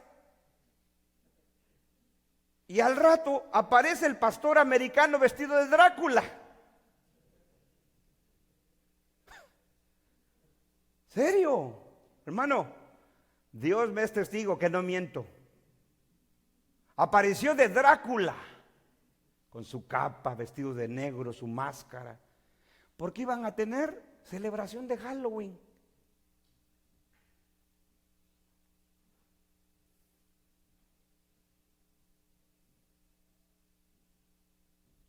Tienes nombre de que vives, pero estás muerto. Y eso es tan frecuente verlo. Porque abandonaron todo. La esencia misma de la iglesia, que es el evangelio, la abandonaron. Por eso el Señor aquí no le anima a recuperar cosas perdidas, sino a recuperar lo esencial, lo que has recibido y oído. Porque por el oír viene la fe y por el oír la palabra de Dios. Es que el pecador es reavivado. Y arrepiéntate. Para recibir el beneficio de lo que estás oyendo, arrepiéntete. Eso es lo que le digo. Es antibíblica la frase, Dios te ama incondicionalmente.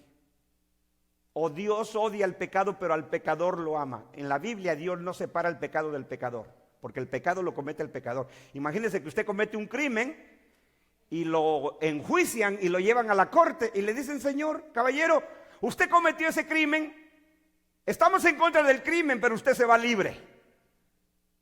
¡Ridículo! No, usted cometió el crimen, usted es el criminal. Entonces, ¿dónde sacamos esa idea de que Dios ama el pecado, pero aborrece el pecado, pero al pecador no, yo te amo incondicionalmente? Entonces, ¿por qué lo llama al arrepentimiento? ¿Por qué? Si lo ama incondicionalmente, ¿por qué no? ¿Por qué lo ha de llamar al arrepentimiento? Porque el arrepentimiento lo que le está diciendo es, deja lo que estás haciendo para recibir el beneficio que yo te estoy dando. ¿Sí? Por tanto, dice, si no velas o si no vigilas, vendré como ladrón y no sabrás a qué hora vendré sobre ti. ¿Quién es ti? ¿A quién se refiere cuando dice sobre ti? ¿A la iglesia de quién? De Sardis, no de usted. Pero el futurista, ese es el arrebatamiento, hermano. No, claro que no. Cada vez que el futurista ve la frase como ladrón, él inmediatamente dice, esa es la venida del arrebatamiento de Jesús por su iglesia. No, señor. No. Le está hablando a esta iglesia. De venir sobre ella en juicio. Vendré sobre ti a la hora que tú no lo esperas. Esa es la idea de la metáfora del ladrón. El ladrón viene a hurtar y a robar una casa cuando nadie lo espera. Ese es el propósito de la analogía del ladrón. El Señor se está comparando como ladrón. Le está diciendo, yo voy a venir cuando tú menos lo esperas. Y vendré a ti. El término venir aquí no es ni siquiera parusía en el griego, no es ni siquiera archomai, que es la palabra más frecuente cuando habla muchas veces el Señor de venir en juicio. La palabra que usa aquí, el original, es la palabra geco. No es ni parusía, no es ni erchomai, como lo vemos por ejemplo en Apocalipsis 1:7, cuando él dice, he aquí vienen las nubes y todo ojo le verá. Ahí la palabra es erchomai, cuando dice vienen las nubes, viene. Cuando el Señor en el discurso del Monte de los Olivos dice, y verán al Hijo del Hombre viniendo sobre las nubes del cielo, que se está refiriendo a lo mismo de esa venida del juicio sobre Jerusalén en el año 70, es la palabra archomai. Pero aquí ni siquiera es archomai ni parusía, es geco. Pero el futurista, donde quiera que ve el término venir y que el Señor habla de venir, él está, no, Apocalipsis tiene que ver con la venida al fin del mundo. No, le está diciendo a esta iglesia, como le ha dicho a las otras iglesias, si tú no te arrepientes, yo voy a venir a ti pronto, tacos, pronto. A esta iglesia no le dice pronto, sino a la hora que tú no esperas. Por eso que es que utiliza la analogía de el ladrón. Vendré a ti como ladrón, porque el ladrón viene repentinamente cuando nadie se le espera. El ladrón no llama por teléfono a sus víctimas, le dice, señora, señor, solo quiero decirle que hoy a las 7 de la noche me esperan o se pueden salir de la casa, me dejan abierta la casa porque voy a robar. Claro que no. El ladrón viene cuando no lo esperas. Y esa es la analogía del Señor. Yo voy a venir a ti como ladrón a la hora que no lo esperas. Vendré sobre ti en juicio. Esa venida es en juicio para castigar. Ya estaba muerta. Si no te arrepientes, si no te conviertes, si no vuelves a mí, le está hablando a una congregación que tenía nombre de vida, pero estaban muertos. Voy a venir a ti como ladrón y no sabrás a qué hora vendré sobre ti. Verso 4. Pero tienes. Ahora, es importante esto notarlo.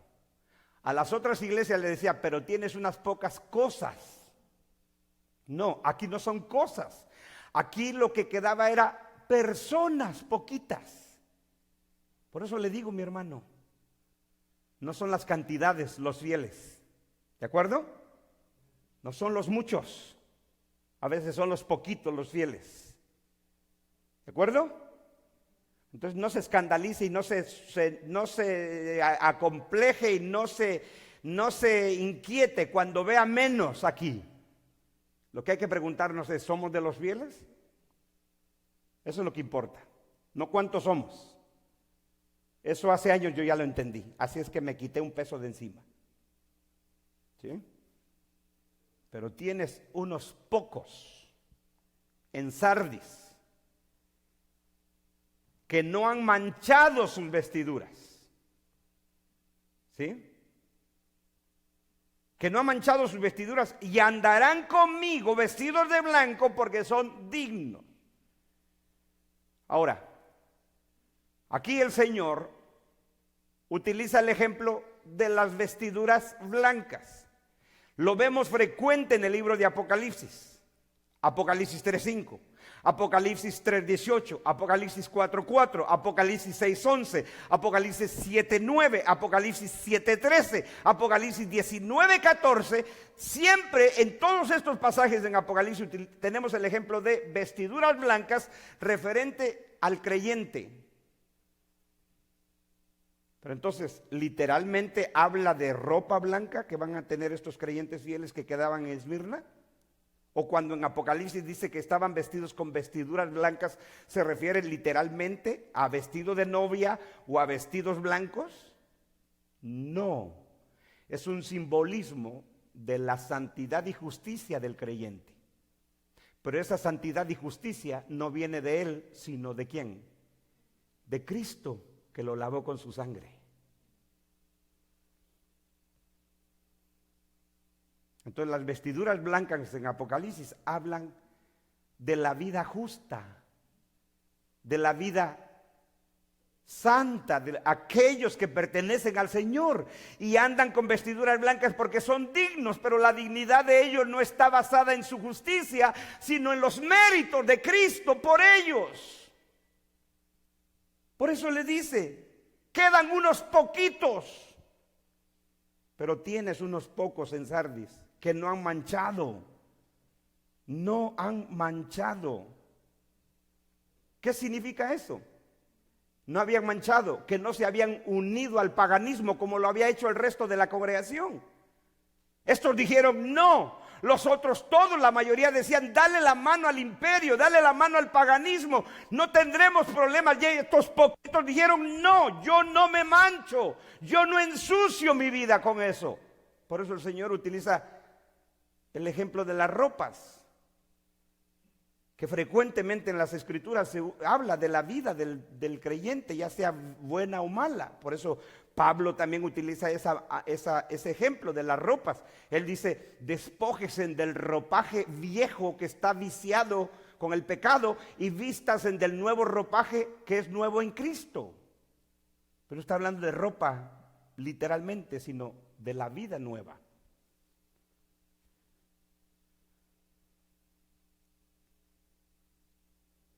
Entonces estos fieles se mantuvieron, por eso el Señor utiliza el simbolismo de no mancharon sus vestiduras.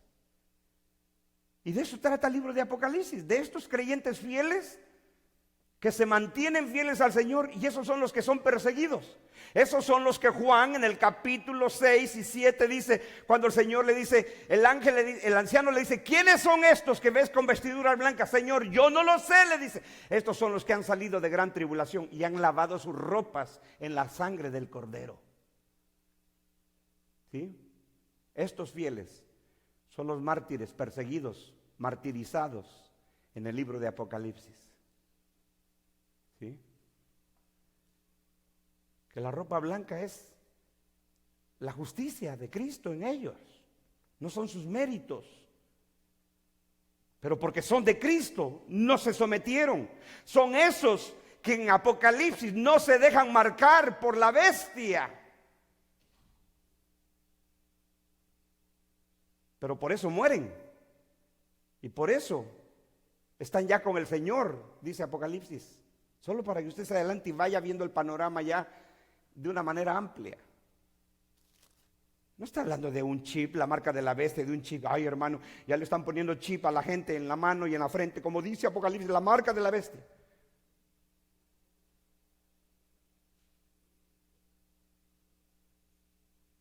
No, es que no se rindieron a la bestia liderada, la que lideraba el imperialismo.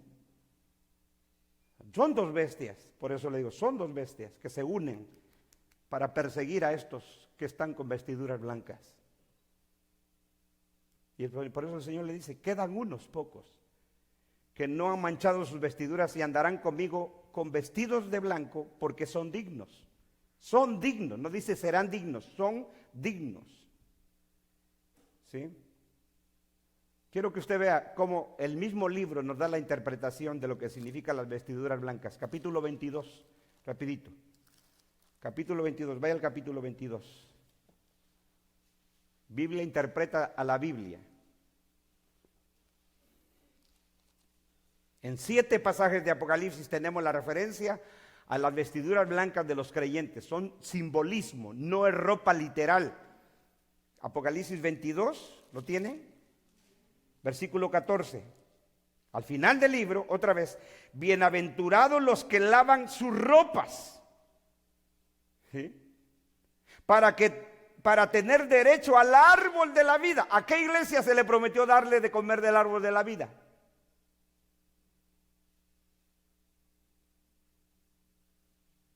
A la iglesia de Éfeso. ¿Y qué dijimos que era el árbol de la vida? Cristo, la vida eterna, el dador de vida eterna. Dice, bienaventurados los que lavan sus ropas, y porque están limpios de sus ropas, tienen derecho al árbol de la vida y para entrar por las puertas de la ciudad, que es la Nueva Jerusalén, que es pertenecer al pueblo de Dios. ¿Sí?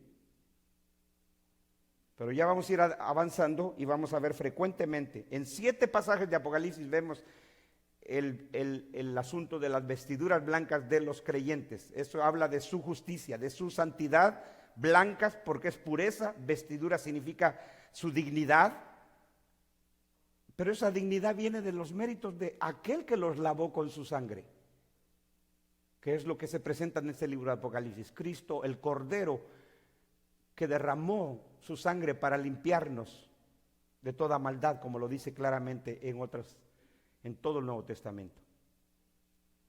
Ahora, la promesa. Así dice el vencedor, versículo 5. El que venciere será vestido de vestiduras blancas. Otra vez. Los poquitos fieles en Sardis estaban en vestiduras blancas porque no se sometieron, no se rindieron al paganismo, al pecado, por eso no se mancharon. Y dice, ellos van a andar conmigo en vestiduras blancas porque son dignos. Pero ahora, si hay alguien que quiere vencer y ser vencedor, le promete lo mismo, que es otra forma de decir la vida eterna que se obtiene solo por Cristo. Por ejemplo, a la iglesia de Éfeso le prometió darle a comer del árbol de la vida. A la iglesia de Esmirna, que no sufriría daño de la muerte segunda, o sea, de la condenación eterna. ¿Cómo se evita la condenación eterna? Por Cristo. A la iglesia de Pérgamo se le promete que le daría una piedrecita blanca y a dar de comer del maná escondido. ¿Quién es el maná escondido? Cristo, el dador de la vida. Y a la iglesia de Teatira, yo te voy a dar autoridad sobre las naciones, para que tú las quebrantes como el alfarero, y le daré la estrella de la mañana. Y la estrella de la mañana es Cristo. Y otra vez, en diferentes expresiones para referirse a lo mismo, Cristo mismo, el dador de esa vida. Entonces a esta iglesia de Sardis le dice, va a andar conmigo con vestiduras blancas. El que venciere será vestido, no dice que se va a vestir él solo, porque nadie es santificado y purificado de sus pecados solo. Le tienen que limpiar, le tienen que vestir. El que venciere será vestido de vestiduras blancas.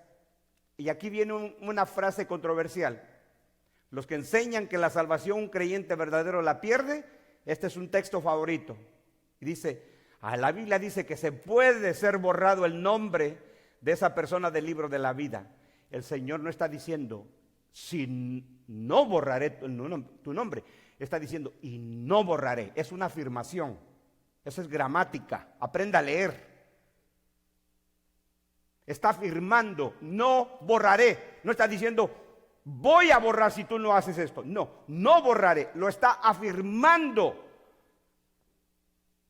Dice, el que venciere será vestido de vestiduras blancas y no borraré su nombre del libro de la vida y confesaré su nombre delante de mi Padre y delante de sus ángeles. Que esa es la promesa de Dios en el Nuevo Testamento.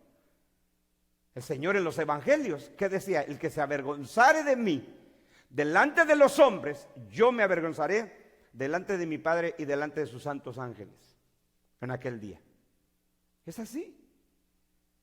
Y eso es lo que pasaba en el primer siglo. Tú negabas a Cristo, dejabas de ser fiel a Cristo y te unías al paganismo, te rendías al paganismo, entonces tú estabas negando a Cristo. Eso es lo que pasaba con los cristianos del primer siglo.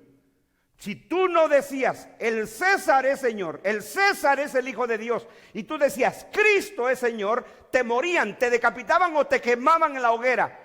Entonces, cuando tú negabas a Cristo,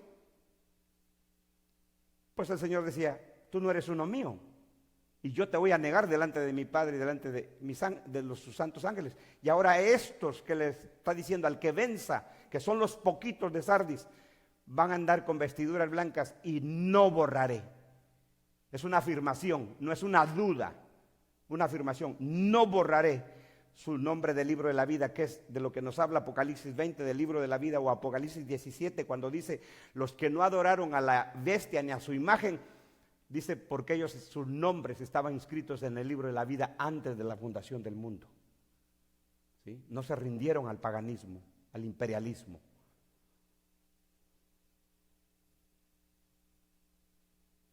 Entonces este texto no está diciendo que un creyente puede perder su salvación, no, está afirmando. Está afirmando. Es como cuando usted le dice a su hijo, a su hija, tú siempre serás mi hijo. ¿Qué está usted diciendo? ¿Negando que a lo mejor va a dejar de ser su hijo? No, le está afirmando algo, ¿verdad? A veces los hijos se portan mal y dicen, pa, ma, siempre, yo voy a ser tu hijo, siempre me vas a amar. Siempre serás mi hijo. Siempre. ¿Sí? Usted está afirmando algo, no está negando ni está poniendo en duda algo. Siempre serás mi hijo. No borraré, dice el Señor, su nombre del libro de la vida. Y confesaré su nombre, o sea, su persona. El nombre representa a la persona delante de mi Padre y delante de sus ángeles. Final, verso 6 dice, el que tiene oídos, oiga lo que el Espíritu dice a las iglesias. Como vemos en el libro de Apocalipsis, es el Dios Trino hablando. Es la revelación que Dios le dio a Jesucristo para manifestar a sus siervos las cosas que deben de suceder pronto. Y donde el Espíritu Santo representado por 7 espíritus. En el capítulo 4 vemos al Espíritu Santo representado por 7 antorchas o 7 lámparas. En el versículo 5 dice, y delante del trono salían relámpagos y truenos, voces, delante del trono ardían 7 lámparas de fuego, las cuales son los 7 espíritus de Dios. Y cada iglesia termina diciendo lo que la iglesia, el que tenga oídos para oír, oiga lo que el Espíritu dice. El Espíritu Santo es el Dios Trino hablando en toda su palabra. Amén. Oremos entonces. Señor y Padre nuestro, te damos gracias. Gracias, Señor, porque a través del estudio de tu palabra podemos ver dónde está nuestra condición delante de ti. Ten misericordia de nosotros. Señor, el mensaje a Sardis es para nosotros también, de que podemos morir y una congregación puede acabarse, y una congregación que un día proclamó conocerte, afirmar conocerte, pueda morir. Oh Señor, ten misericordia de esta congregación, de esta iglesia, de nosotros los que formamos esta iglesia. Y que siempre comprobemos lo que es agradable a ti. Que valoremos y cuidemos lo que importa, no lo que no importa. Que nunca esta iglesia se vuelva un club social diseñado para el pecador, para sentirse bien. Tu iglesia es la que proclama tu verdad, es columna y baluarte de la verdad, la que anuncia la verdad, a quien le entregaste la verdad.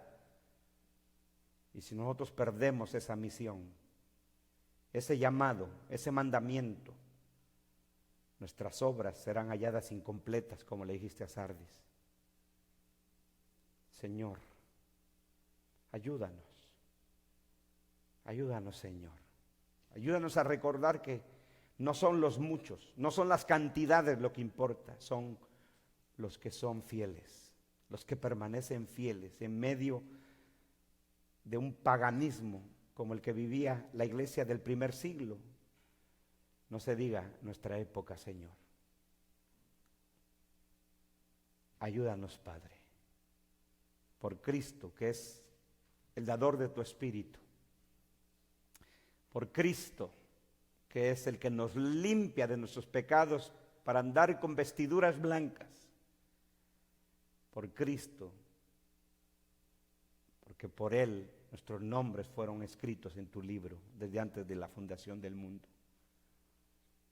Gracias, Señor. Amén.